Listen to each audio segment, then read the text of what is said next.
Hello everyone, welcome to the light mode channel पे आप सभी का स्वागत है। तो आज हम RBI grade B prelims 2019 memory based का पार्ट 2 डिस्कशन करने जा रहे हैं रीजनिंग सब्जेक्ट का। तो जी हाँ, ये सेशन काफ़ी इंपॉर्टेंट है। अगर आप आरबीआई ग्रेड बी का एग्जाम देने जाते हैं या सेबी या फिर पीएफआरडीए कोई भी एग्जाम देने जा रहे हैं रेगुलेटरी बॉडीज़ का, तो बहुत ही इंपॉर्टेंट है ये सेशन। तो जी हाँ, हमारे साथ इस सेशन में बने रहिए। चलिए स्टार्ट करते हैं इस सेशन को और देखते हैं क्वेश्चन नंबर 21 से 27। क्वेश्चन नंबर 1 से 20 ऑलरेडी पार्ट 1 में डिस्कस हो चुका है, तो पार्ट 2 में आप देखेंगे। इस सेशन को पूरा देखिए और पार्ट 2 में भी हमने 20 क्वेश्चंस को लिया है। तो जैसा कि 21 से 27 कह रहा है, 12 people are sitting in 2 parallel rows containing 6 people each in such a way that there is an equal distance between adjacent person। जी हाँ, 12 पर्सन बैठा हुआ है। रो 1 में ए बी सी डी ई बैठा है और ये सारे के सारे साउथ की तरफ फेस कर रहे हैं, और रो 2 में P Q R S T V बैठा हुआ है और ये सारे के सारे नॉर्थ की तरफ फेस कर रहे हैं। तो जी हाँ, दो चीज हमें इसमें पता चल गया कि एक तो ये पैरेलल रो सिटिंग अरेंजमेंट है और साउथ की तरफ और नॉर्थ की तरफ बैठे हुए 6 पीपल ईच साइड। तो इस पजल को बनाने इसको कैसे बनाएंगे? सबसे पहले जैसे हम यहाँ पे आ जाते हैं और दो पॉसिबिलिटीज हम बना लेते हैं। सबसे पहले दो, ये लाइन एक पॉसिबिलिटीज का और दो पैरेलल लाइन दूसरी पॉसिबिलिटीज का। हमने इसको रो 1 मान लिया, A B C D F G, और ये रो 1 और रो 2। रो 1 में सारे के सारे साउथ की तरफ फेस करेंगे और रो 2 में सारे के सारे नॉर्थ की तरफ फेस कर रहे हैं। तो 6 पीपल है, तो हमने 6 यहाँ पे ले लिया। 5 6 2 3 4 5 6 पीपल। पहले हम इनका स्पेस पूरा कर लेते हैं। जी हाँ, ये हो गया। तो हम दो पॉसिबिलिटीज, हमेशा दो पॉसिबिलिटीज लेकर के बनाइए, आराम से क्वेश्चन बनेगा। चलिए अब इंफॉर्मेशन पढ़ते हैं। इंफॉर्मेशन क्या दिया हुआ है? इंफॉर्मेशन कहां से स्टार्ट है? V sits third to the right of S। S के राइट में थर्ड V बैठा हुआ है। तो S कहाँ पे बैठा है? नॉर्थ। S और V नॉर्थ में बैठे हैं। तो चलिए S के लिए दो पॉसिबिलिटीज यहाँ पे हो जाती है। यहाँ अगर मैंने V को यहाँ पे बैठाया 1 2 3, तो S यहाँ पे बैठेगा। दो चीज है। उसके अलावा एक चीज और है, एक पॉसिबिलिटीज हम और लेके चल सकते हैं कि अगर हमने यहाँ पे बैठा दिया, उसके बाद और दूसरा चीज, अगर आपने S को यहाँ पे बैठा दिया तो V यहाँ पे बैठ सकता है। दो पॉसिबिलिटीज हम लेके चलेंगे हमेशा। V sits third to the right of S, नहीं, ये S यहाँ पे बैठेगा और यहाँ पे S बैठेगा और यहाँ पे V बैठेगा। हम दो पॉसिबिलिटीज लेके चल रहे हैं। अब देखिए, अगर हमने V को यहाँ पे ले लिया, यहाँ पे V और यहाँ पे V, दो पॉसिबिलिटीज हम लेकर के चल रहे हैं कि दोनों पॉसिबिलिटीज क्या हो सकता है। अब S फेजेस F, अगर आपने S को यहाँ पे लिया है तो F यहाँ पे होगा, और अगर आपने S को यहाँ पे लिया है तो F यहाँ पे होगा। दो पॉसिबिलिटीज। नेक्स्ट कहता है and F does not sit any of the extreme and, और F जो है कोई भी एक्सट्रीम एंड पे नहीं बैठा है। तो अगर ये इससे बात साफ जाहिर होता है कि S को हम यहाँ पे नहीं बैठा सकते थे। S को हम यहाँ पे कॉर्नर पे नहीं बैठा सकते क्योंकि F यहाँ पे उसके सामने बैठ जाता, इसलिए हमने ऐसा नहीं करा। नेक्स्ट देखिए, D sits third to the right of C। D जो है C के राइट में थर्ड बैठा हुआ है। तो सबसे पहले अगर मान के चले हमने C को यहाँ पे ले लिया, तो D यहाँ पे बैठेगा। एक पॉसिबिलिटीज हो सकती थी। दूसरा, अगर आपने C को लास्ट में ले लिया, या फिर यहाँ पे नहीं ले सकते हैं C को क्योंकि यहाँ पे F ऑलरेडी बैठा हुआ है, तो C को हम अगर मान के चलिए लास्ट में हम ले लेते हैं, तो फिर D कहाँ पे बैठ जाएगा? 1 2 3 D यहाँ पे बैठ जाएगा। तो हो गया। अब R फेसेस C, R जो है वो C के तरफ फेस कर रहा है, तो R यहाँ पे आप दे दीजिए। अगर आपने C को दिया है, C यहाँ पे दिया है, तो R यहाँ पे फेस आप कर दीजिए। बस ये हो गया। The one who is facing E sits third to the right of P। जो भी E के तरफ फेस करेगा वो P के राइट में थर्ड बैठा हुआ है। तो P के लिए एक जगह ये है P, third to the right of, तो E यहाँ पे बैठ जाएगा मान के चलिए। उसके बाद अगर हमने P को यहाँ पे बैठाया है लास्ट में, तो 1 2 3 यहाँ पे E बैठ जाएगा थर्ड पे। ये हो गया। अब B and P do not six any of the extreme and, मतलब खत्म हो गया। P यहाँ पे P और B एक्सट्रीम एंड पे नहीं बैठेगा, तो ये पॉसिबिलिटीज नहीं हो सकता, तो ये पॉसिबिलिटीज कट गया हमारा। बस इस पॉसिबिलिटी से चलते हैं। तो अगर B एक्सट्रीम एंड पे नहीं बैठा है तो B यहाँ पे बैठ जाएगा, और उसके बाद एक ही जगह बचा A यहाँ पे बैठ जाएगा। अब नेक्स्ट इन्फॉर्मेशन पढ़ते हैं। T is not an immediate neighbour of V, T जो है V का इमीडिएट नाइबर नहीं है, तो T यहाँ पे बैठ सकता है, T यहाँ पे बैठ गया। T is the not immediate neighbor of V and A is not an immediate neighbor of C, A जो है वो C का immediate neighbor नहीं है, तो जी हाँ नहीं है AC का immediate। R does not extreme in the R जो है extreme in पे नहीं बैठेगा, तो R यहाँ पे बैठ गया है। तो कौन बचा, एक Q बचा, तो Q को हमने यहाँ पे ले लिया। कोई ज़्यादा इसमें झोल झाल नहीं, मॉडरेट लेवल का पजल ही है, ज़्यादा कुछ करने की जरूरत नहीं थी हमें। बस एक कॉमन सा चीज़ था कि हमें मतलब दो पॉसिबिलिटीज बन के आ रही थी जब हमने ये सेंटेंस पढ़ा कि V sits third to the right of S, एक सेंटेंस, और दूसरा इसी में एक चीज और कहता है कि S faces F and F does not sit any of the extreme and. S जो है वो F के तरफ फेस करता है और F कोई भी एक्सट्रीम एंड पे नहीं बैठेगा, तो S के लिए दो ही पॉसिबिलिटीज आ सकती थी, या तो वो यहाँ पे S बैठ सकता था या फिर S यहाँ पे बैठ सकता था। तो हमने वही दो पॉसिबिलिटीज लिया और दो पॉसिबिलिटीज लेकर के क्वेश्चन को क्रैक कर दिया। तो चलिए अब इस पे बेस्ड क्वेश्चन देखते हैं। कहता है कि who among the following faces D, D के तरफ कौन फेस करता है, तो T फेस करता है, तो ये हो गया answer. Who among the following represent the people sitting at the extreme end of the row, RF, जी नहीं गलत। TA ये सही है। DR एक बार चेक कर लेते हैं, DR नहीं। S तो बीच में बैठा है, ये भी नहीं। C और Q दोनों बीच में बैठे नहीं, तो ये B आपका आंसर हो गया। 4 ऑफ द फॉलोइंग 5 अलग in certain way and 10 form A group, कौन सा इस ग्रुप से अलग है, तो हम चेक करते हैं B और T। चलिए B के सामने P बैठा है और T के सेकेंड इमीडिएट T बैठा है। A के सामने V है और V के इमीडिएट लेफ्ट में Q है। C के सामने R है, R के इमीडिएट लेफ्ट S है। F के सामने S है, S के इमीडिएट लेफ्ट में P है। D के सामने T होना चाहिए, तो ये हो गया ऑप्शन सही हो जाएगा, ये ग्रुप में नहीं है, बाकी सब हमने देख लिया चेक करके। How many person are seated between R and T, R और T के बीच में कितने लोग बैठे हैं, तो R यहाँ पे, T यहाँ पे, 2 पीपल बैठे हैं, तो यहाँ हो गया 2 आपका answer. Next, who among the following faces Q की तरफ कौन फेस कर रहा है, तो E फेस कर रहा है। Which of the following is true regarding B के बारे में कौन सा सही है। B sits to the immediate left of C के इमीडिएट लेफ्ट में B बैठेगा, नहीं ये गलत है। B फेसेस Q, नहीं B तो P की तरफ फेस कर रहा है, ये भी गलत है। B sits fourth from the extreme end of the line, B नहीं, ये तो फोर्थ नहीं, चाहे तो सेकंड होगा और चाहे तो भी फिफ्थ होगा। D and F are immediate neighbours of B, जी हाँ B के इमीडिएट D और F है, तो ये हो गया सही आपका, बस ये क्रॉस कर दीजिए। How many person are seated between A और D के बीच में कितने लोग बैठे हैं, A यहाँ पे है, D यहाँ पे 1 2 3 4 लोग बैठे हैं, तो यहाँ पे 4 हो गया आपका आंसर D। चलिए अब नेक्स्ट क्वेश्चन पे चलते हैं। ये RBI में आता ही आता है, बहुत ही इंपॉर्टेंट क्वेश्चन है। ROCKABI, रॉ के वैली मतलब कितने लेटर बैकवर्ड या फॉरवर्ड होंगे, तो इसके लिए गिनती कीजिए। RSTUVWXYZ नहीं है। OPQRSTUVW नहीं है। CDEFGHI नहीं है। KLMNOPQ नहीं है। A और B एक यो हो गया, एक B। CDEF नहीं है। IJKL नहीं है, ये JKL नहीं है। LMN नहीं है, L नहीं है। अब इसके लिए उल्टा गिनती करेंगे, YZ ये खत्म हो जाएगा। LMNOPQRST नहीं है।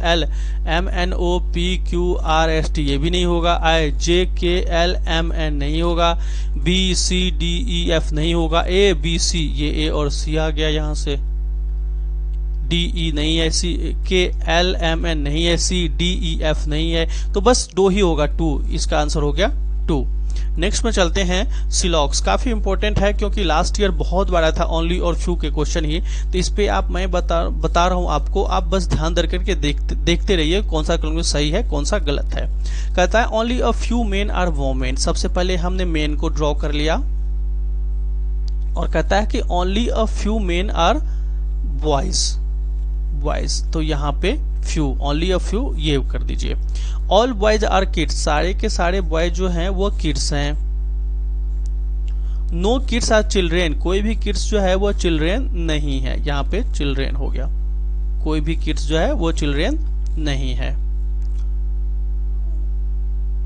हाँ, अब कहता है some men are not children, men यहाँ पे है, चिल्ड्रेन यहाँ पे है, तो मेन और चिल्ड्रेन में क्या रिलेशन हम कर सकते। देखिए जब किड्स और चिल्ड्रेन के बीच रिलेशन नहीं है तो इसमें ये दिया हुआ है कि किड्स और चिल्ड्रेन रिलेशन नहीं होगा, तो किड्स का एक पार्ट तो यहाँ पे मेन पे आ रहा है ना, तो some men are no children ये बिल्कुल सही बोल रहा है क्योंकि ये पार्ट जो किड्स का है वो कभी भी चिल्ड्रेन नहीं हो सकता, ये देखिए ये नहीं हो सकता। Some men are not boys, men यहाँ पे है, बॉयज यहाँ पे है। जब क्वेश्चन में कहता है कि only a few men are boys, मतलब कुछ ही बॉयज जो हैं, कुछ ही मेन जो है वो बॉयज हैं, तो सही बात है। कुछ बॉयज ऐसा भी है कि वो नहीं हो सकते, कुछ मेन ऐसा भी है जो बॉयज नहीं हो सकते, तो ये बिल्कुल सही कह रहा है। तो क्या हो जाएगा, both conclusion 1 and 2 follow. Next information, some fruit are mango, some fruit are mango, only mangoes are tasty, only mango का टेस्टी हो जाएगा टेस्टी, और tasty are mango. Only a few mangoes are guava, mangoes, only a few mangoes are guava. ये part जो है ये few का part आ गया, ये बस only a few mangoes are guava. All guava are mangoes, guava यहाँ पे है, मैंगोज यहाँ पे है। जब ये कह रहा है हमें क्वेश्चन में ही कि ओनली, सिर्फ only a few mangoes are guava, कुछ ही मैंगोज हैं जो गावा हैं, तो डेट मीन्स कि कुछ मैंगोज का पार्ट ये भी है जो गावा नहीं है, तो ये ऑल गावा आर मैंगोज नहीं हो सकता, ये गलत हो जाएगा पहला।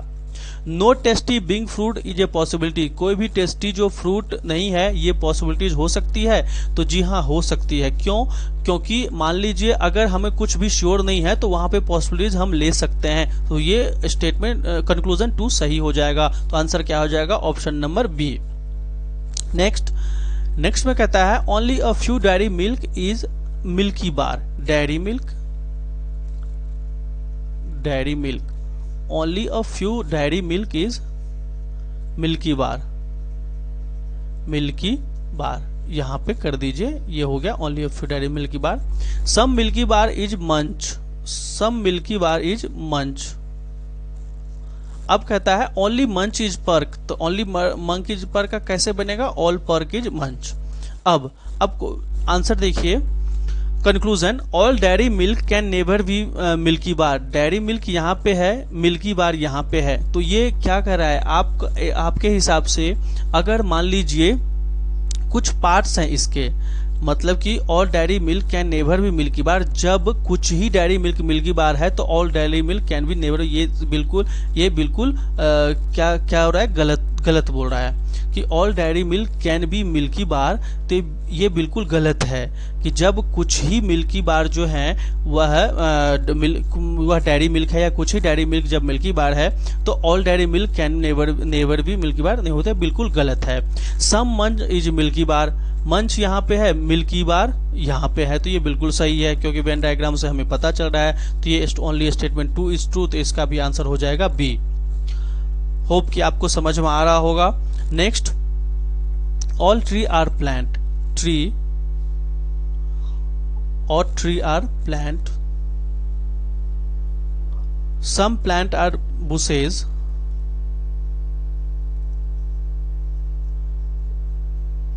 some plant are bushes, only a few bushes are grass, only a few bushes are grass। अब यहाँ पे इसको घेर दीजिए, ठीक।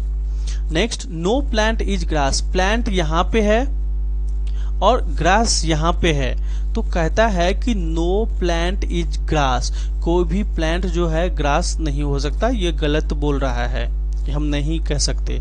All bushes can be grass, सारे के सारे बुशेज जो है वो ग्रास हो सकते हैं। जब स्टेटमेंट में ही कह रहा है कि only a few bushes are grass, तो सारे के सारे ग्रास नहीं हो सकते, ये भी गलत हो जाएगा। तो आंसर हो जाएगा if neither one, option number E, if neither conclusion 1 और nor conclusion 2 follow, option number E हो गया।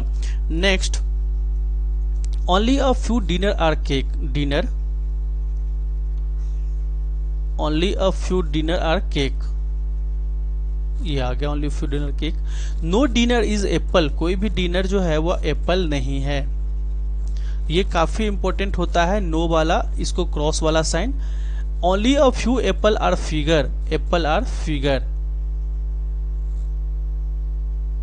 अब कंक्लूजन में क्या देख लेते हैं, some apple are not figure, apple है और फिगर है, तो some apple are not figure बिल्कुल सही बोल रहा है, क्योंकि स्टेटमेंट कहता है only a few apple are figure. जब कुछ ही एप्पल जो है वो फिगर हैं, तो सही बात है, कुछ एप्पल नहीं ऐसा भी है जो फिगर नहीं होंगे, तो ये सही बोल रहा है। No apple is cake, apple यहाँ पे है और केक यहाँ पे है, और एप्पल और केक के बीच में ऐसा कुछ भी नहीं कर रहा है स्टेटमेंट में, तो ये क्या हो जाएगा, गलत हो जाएगा।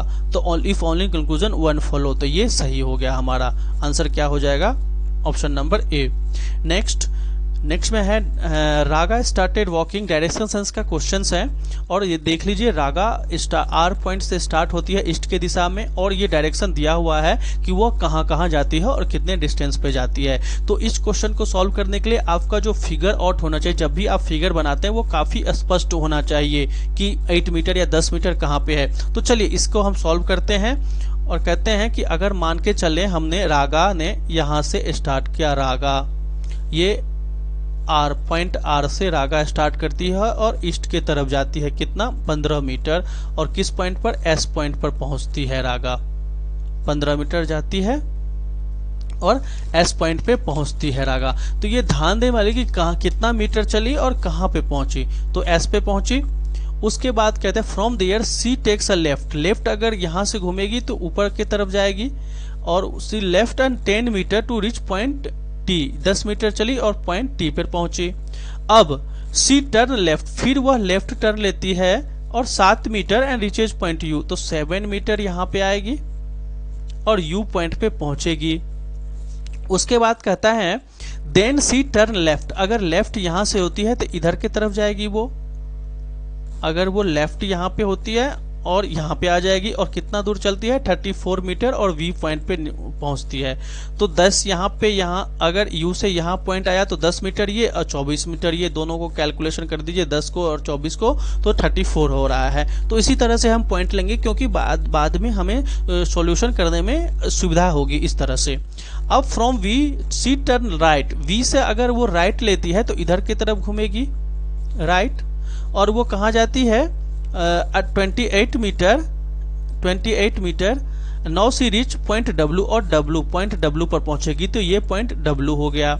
अब कहता है कि from there C turn right, फिर वो राइट तो मतलब इसके ऊपर की तरफ जाएगी, नॉर्थ की तरफ, यहाँ नॉर्थ की तरफ, और कहाँ पे पहुंचेगी पॉइंट एक्स पे, पॉइंट एक्स पे पहुंच गई ये रागा, पॉइंट एक्स पे।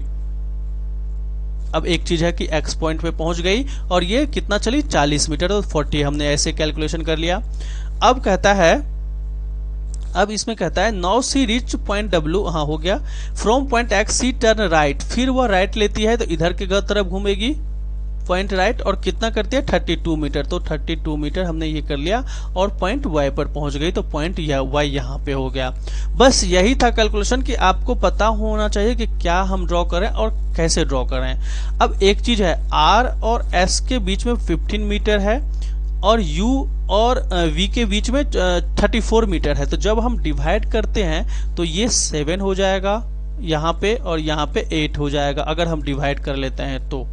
मान लीजिए 15 इसको ब्रैकेट में रहने दीजिए, ये 8 हो गया, ये 7 हो गया, इससे हमें आगे मतलब कि प्रॉब्लम नहीं होगी सॉल्यूशन करने में।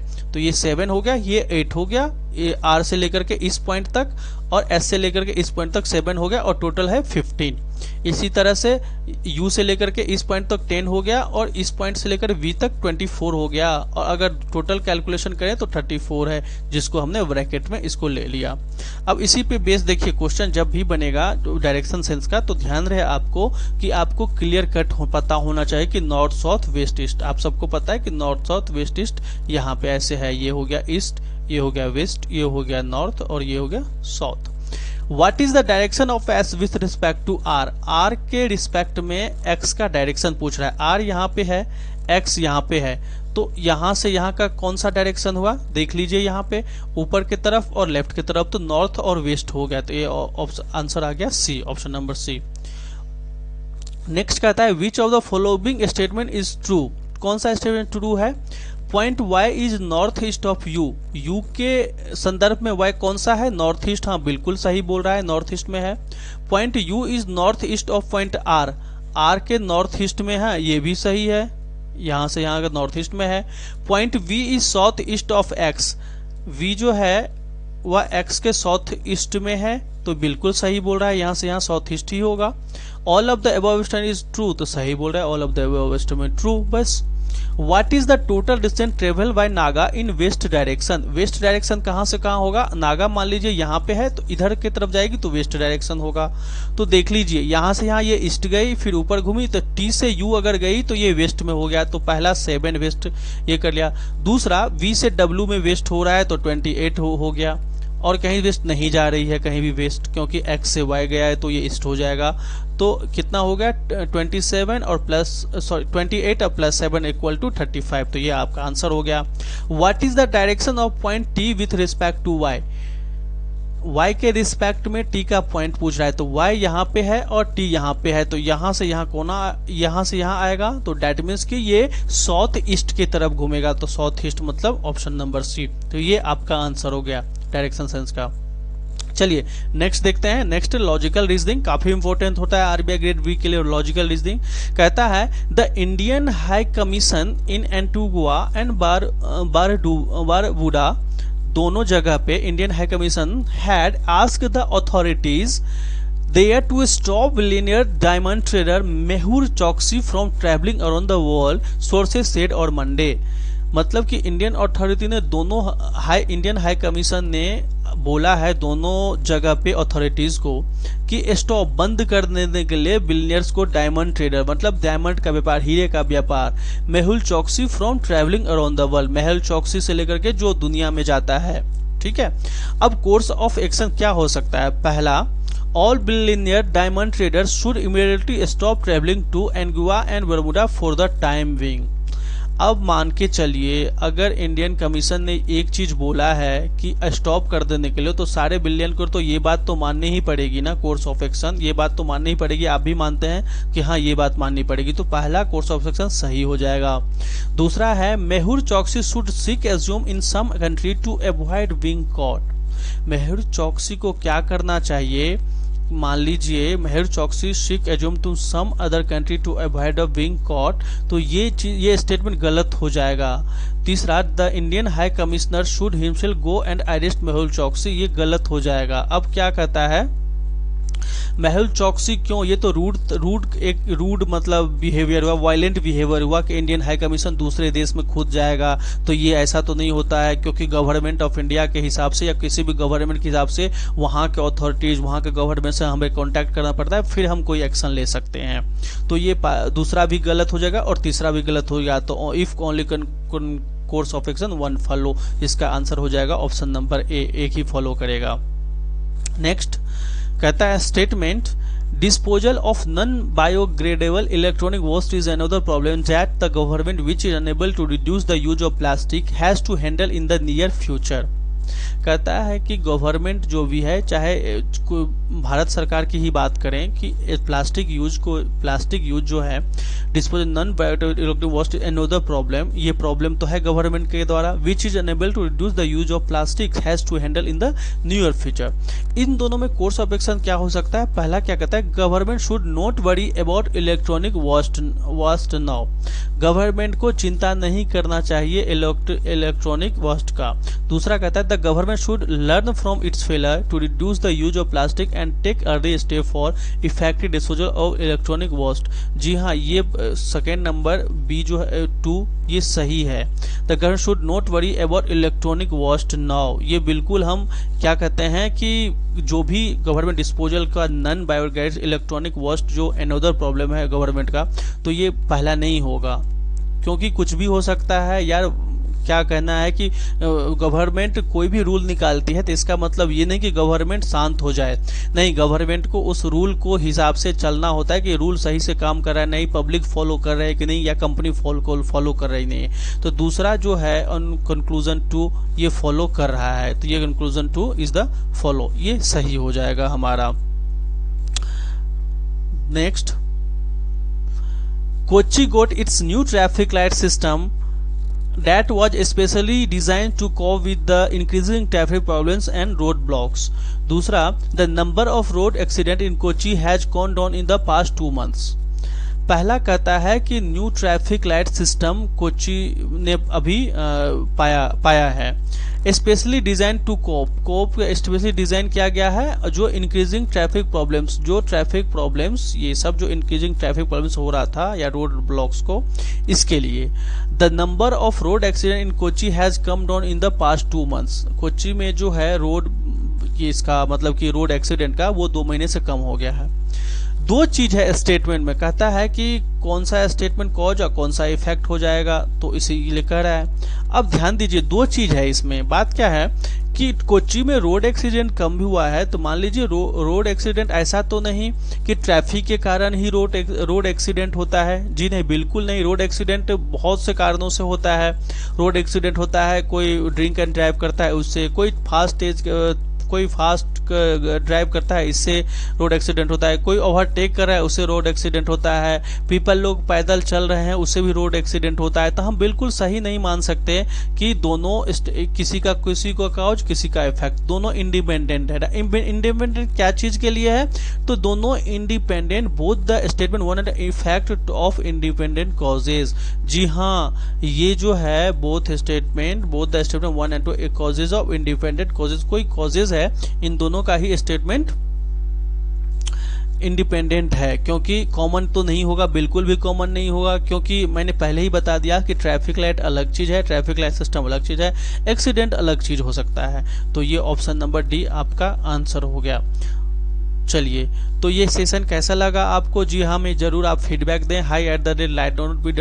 hi@lightmode.in पे आप हमें मेल भी कर सकते हैं। और जी हाँ, जरूर लाइट मोड को सब्सक्राइब करना ना भूलें, ना ही बेल आइकन को दबाना भूलें, क्योंकि जो भी वीडियो आपके पास आएगा वो हम डालते ही अगर आपने बेल आइकन को दबा लिया है तो तुरंत वीडियो आपके पास नोटिफिकेशन आ जाएगा। और इस वीडियो को जितना हो सके उतना से ज़्यादा शेयर कीजिए। तो आज बस इसी सेशन को यहीं पे ख़त्म करते हैं। पार्ट 3 हम बहुत ही जल्द लेकर के आपके पास आएंगे। तब तक के लिए all the best for your upcoming exams. Bye bye from the whole team of light mode. Thank you for watching the session.